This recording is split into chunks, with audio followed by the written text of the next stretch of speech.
Sometimes people wonder who don't work on indie films or even bigger, films, what happens to stuff on sets, right? Like you buy props. Where do they end up? You buy costumes for people to wear. Where do those end up? Do things get recycled?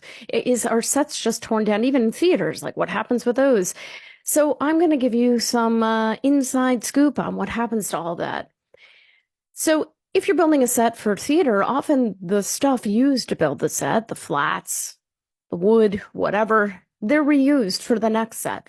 So they're recycled within the company. They're recycled within the space. That often happens. If you're on an indie film that has a very tight budget, often things are returned to the store from which they were bought. It's true. It's used and returned because it's used within a 3-day window and it just goes back, right? If you're shooting in a space for a limited time.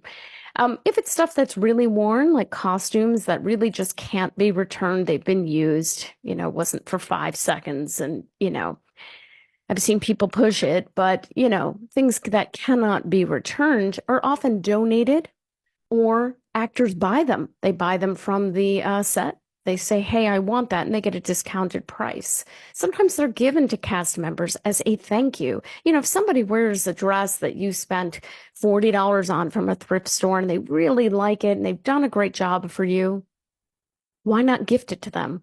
And if you have costumes that nobody wants, they can't be returned for money, donate them. Donate them to a thrift store. Somebody wants it. Somebody will be grateful for it. There's always a place to recycle and reuse stuff. Some people pass it on to the next film set. I know people who recently, I knew somebody who was doing a film that was set in the 70s, and they reached out to someone who they knew had costumes for another film that they did that was set in the 70s. So they got to use those costumes. So there's always ways, and in that sense, you're helping each other, and it's always good to help each other.